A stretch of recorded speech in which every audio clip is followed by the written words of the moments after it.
अब ऐसे चुनाव जीतेगी भाजपा जब नफरती बयान से काम नहीं चला, जब कांग्रेस के मैनिफेस्टो के बारे में झूठ बोलकर काम नहीं चला, जब जनता को अपने काम के बारे में बताने को कुछ नहीं मिला, तो सामने से हमला करवाने पर उतारू हो गई है भाजपा। कन्हैया कुमार को उनकी चुनावी रैली में एक व्यक्ति जिसका नाम दक्ष चौधरी बताया जा रहा है, उसने कन्हैया पर सामने से थप्पड़ मारने की कोशिश की।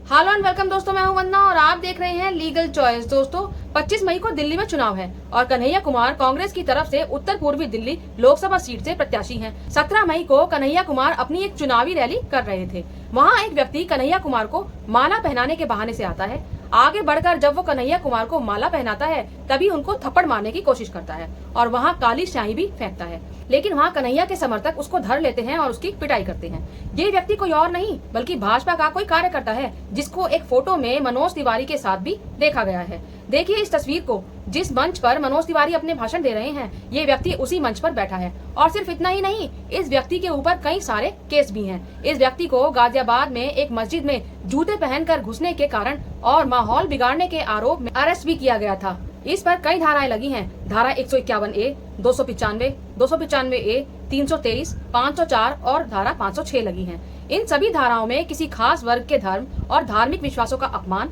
और जानबूझकर किसी के साथ झगड़ा और चोट पहुंचाने के प्रावधान है। दरअसल जब से कन्हैया को दिल्ली की उत्तर पूर्वी लोकसभा सीट का प्रत्याशी चुना गया है, तब से मनोज तिवारी भी घबराए हुए हैं और अपनी इस घबराहट में ये इस तरह की घटिया हरकतों पर उतर आए हैं। जिस व्यक्ति ने अटैक किया उसका कहना है कि जो देश के टुकड़े टुकड़े करने की बात करेगा, हम उसके साथ यही करेंगे। नारे लगाए थे कि भारत तेरे टुकड़े हो, अफजल तेरे कातिल जिंदा हैं, हम शर्मिंदा हैं। ये दो भाई सर फट चुका पूरा। दोनों भाइयों ने चांटे का जवाब दिया है। चौथे पुस्ते पे रैली थी यहाँ पे, चौथे पुस्ता उस्मान पर रैली थी भाई, और वहाँ बोल के मुंह पे साई फेंक कर मुंह पे चाटा देकर जवाब दिया है कि भारत के टुकड़े कोई नहीं कर सकता जब तक हमारे जैसे सनातनी शेर जिंदा है। जो उसके भक्त थे, जो सेवक थे, वो सर फाड़ दिया भाई। मेरा भाई देश को तोड़ने की बात करता है, इसे दिल्ली में भी नहीं घुसने देंगे। ये भारत के सैनिकों को देशद्रोह वो बताता है, रेपिस्ट बताता है। इसका इलाज कर दिया है, आप लोगों को न्यूज पहुंच जाएगी सभी को। बहुत बढ़िया इलाज कर दिया, जो कहा था वो कर दिया। दोस्तों ये बात तब की कर रहा है जब JNU में ये नारा लगाया गया था कि भारत तेरे टुकड़े होंगे। इसका इल्जाम कन्हैया कुमार के ऊपर भी लगाया गया था और इसके लिए उनको अरेस्ट भी कर लिया गया था। लेकिन जब इसकी पूरी जांच हुई तो वो जितनी भी वीडियोस बनाई गई थी वो सारी फेक निकली थी और फिर कन्हैया को रिहा भी कर दिया गया था। वरना आप खुद सोचिए, जहाँ दिल्ली के चीफ मिनिस्टर को नहीं छोड़ा गया, उनको अरेस्ट कर लिया गया, वहाँ कन्हैया कुमार क्या चीज है। लेकिन ये लोग आज भी कन्हैया कुमार को डिफेम करने के लिए उन्हें टुकड़े टुकड़े गैंग का हिस्सा कहते हैं। लेकिन यहाँ अटैक का कारण ये नहीं था, अटैक का कारण था भाजपा की बौखलाहट। लेकिन इनको क्या लगता है कि इस तरह के हमले से कन्हैया कुमार को डरा पाएंगे? क्या कन्हैया इससे डरेंगे? कन्हैया कुमार बड़ा जिगर रखते हैं और उन्होंने ये बता दिया कि वो उनकी इन टुच्ची हरकतों से डरने वाले नहीं हैं। इस अटैक के बाद कन्हैया ने क्या कहा, खुद सुनिए। 10 साल से सांसद वो हैं तो उनके पास गिनाने के लिए कोई काम नहीं है, इसीलिए अपनी हार से बौखलाहट को देखते हुए वो अपने सामने जो कैंडिडेट है उसके ऊपर हमले करवा रहे हैं। लेकिन मैं ये कह रहा हूँ कि वो कितना भी हमला करवा लें और हम उससे घबराने वाले नहीं हैं।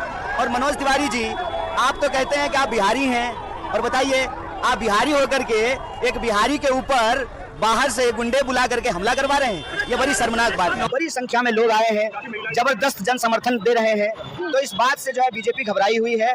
बीजेपी पूरी तरह से एक्सपोज हो गई है। कन्हैया हमला की वजह क्या रही? आप तो बस जा रहे थे, क्या वजह रही अचानक वो आके? ये मैं कह रहा हूँ, ये मेरे ऊपर हमला नहीं है। ये इस देश के लोकतंत्र को समाप्त करना चाहते हैं। ये कोशिश करते हैं कि प्रत्याशी का नॉमिनेशन कैंसिल हो जाए। ये कोशिश करते हैं कि प्रत्याशी का नॉमिनेशन कैंसिल हो जाए। अगर नॉमिनेशन कैंसिल नहीं होता है तो प्रत्याशी को खरीदने की कोशिश करते हैं। अगर प्रत्याशी जब बिकता नहीं है तो डराने धमकाने का प्रयास करते हैं। तो ये लोकतंत्र को समाप्त करके, विपक्ष को समाप्त करके इस देश में तानाशाही थोपना चाहते हैं और इसी तानाशाही के खिलाफ हम लोग संघर्ष कर रहे हैं और इस संघर्ष को हम लोग जारी रखे हैं। हर हाल में लोकतंत्र जीतेगा और तानाशाही हारेगा। यहाँ पर कन्हैया कुमार का अंदाज देखिए दोस्तों, एक अलग ही अंदाज में वो अपने हमलावरों को ताल ठोक कर चुनौती दे रहे हैं।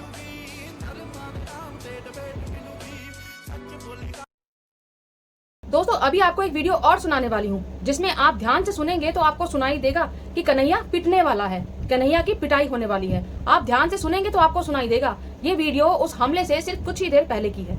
सुनिए वीडियो।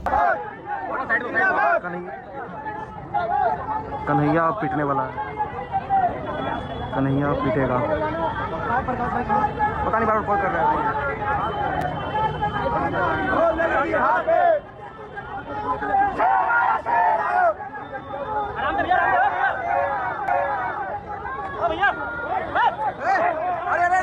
सुना आपने, अपने राजनीतिक प्रतिद्वंदी को जब आप सीधे तरीके से हरा नहीं सकते तो उस पर अटैक करवाएंगे। बहुत ही शर्म की बात है, लेकिन भाजपा से जुड़े लोगों के लिए अगर हम शर्म की बात करें तो शर्म को भी शर्म आ जाएगी। दोस्तों, कन्हैया कुमार जब भी भाषण देते हैं वो सिर्फ अपनी जनता के मुद्दों की बात करते हैं। वो शांति और प्रगति की बात करते हैं, न कि भाजपा की तरह नफरत फैलाते हैं। नॉर्थ ईस्ट दिल्ली के मतदाताओं से आप क्या प्रॉमिस करेंगे? मैं उत्तर पूर्वी दिल्ली के मतदाताओं से यही अपील करूंगा कि हमारा नारा है शांति, प्रगति और न्याय। शांति, समाज के सभी वर्ग के लोगों के बीच में शांति रहे, लोग प्रेम से, भाईचारे से रहें, और जो यह इलाका है जिसमें विकास कम हुए हैं उस विकास को किया जाए, प्रगति को जो है आगे बढ़ाया जाए, और 10 साल से जो लोग अन्याय झेल रहे हैं उस अन्याय को समाप्त करके न्याय की स्थापना हो। और मनोज तिवारी कभी मुद्दों की बात करते ही नहीं। 10 साल दिल्ली की उत्तर पूर्वी सीट पर बने रहने के बाद भी मनोज तिवारी के पास जनता के बीच अपने भाषण में बोलने के लिए कोई मुद्दा नहीं है। जब उनसे कन्हैया कुमार के बारे में बात की जाती है तो वो सिर्फ टुकड़े टुकड़े गैंग की बात करते हैं। टुकड़े टुकड़े वाली बात जो आप कर रहे हैं वो तो डॉक्टरेट वीडियो थी, ये तो सामने भी आ चुकी है। तो ऐसा नहीं है कि ये फेक नैरेटिव एक पुश किया जा रहा है। केस क्यों चल रहा है? लेकिन सर ये तो प्रूव हो गया ना कि चैनल्स पे जो चीज चली थी वो डॉक्टरेट थी, वो वीडियो गलत थी। केस चल रहा है और केस चल रहे हैं, सजा होगी। लेकिन काफी समय हो गया ना सर। तो जो आपके पार्टी के सांसद हैं लद्दाख के, उनकी पत्नी ने राष्ट्रीय चैनल पे इस बात को स्वीकार किया, ये झूठा प्रोपेगेंडा था। इस पर क्या कहेंगे आप? ये केस चल रहा है और सजा होगी। जो देश टुकड़े टुकड़े करने वाले लोग हैं ना, और कृपया आप जैसे लोगों को उनका वकील नहीं बनना चाहिए। नहीं, मैं वकील, मैं सर सवाल ही पूछ रहा हूँ। आप जो आरोप लगा रहे हैं, केस खत्म हो गया। केस खत्म। जो जिस वीडियो का आप जिक्र कर रहे हैं सर, वो वीडियो डॉक्टरेट है, ये तो कहा जा चुका है। अमित शाह की कल रायबरेली में रैली हुई, वहाँ एक पत्रकार को सर पीटा गया, उस पर आप कुछ कहेंगे? गलत है, पत्रकार को नहीं पीटना चाहिए। अमित शाह की रैली में ऐसा हुआ नहीं, पत्रकार को पीटना नहीं चाहिए, लेकिन आप जैसे लोगों को भी। दोस्तों, नफरत की राजनीति ज्यादा लंबे समय तक नहीं चलती। हिंदू मुस्लिम या मंदिर मस्जिद करने से लोगों के पेट नहीं भरते, किसी इलाके का विकास नहीं होता। विकास तभी होता है जब जमीनी मुद्दों पर बात हो और उन पर काम हो। और जिस तरह कन्हैया कुमार अपने भाषण में बातें करते हैं उससे लोग काफी प्रभावित होते हैं। और अगर इस बार कन्हैया कुमार जीत जाते हैं तो उम्मीद है कि उत्तर पूर्वी दिल्ली का भी विकास होगा। आप इस बारे में क्या सोचते हैं? अपनी राय कमेंट बॉक्स में जरूर दीजिएगा। मेरी इस वीडियो को लाइक कीजिएगा, शेयर कीजिएगा और मेरे चैनल को सब्सक्राइब जरूर कीजिएगा। जय हिंद, जय भारत।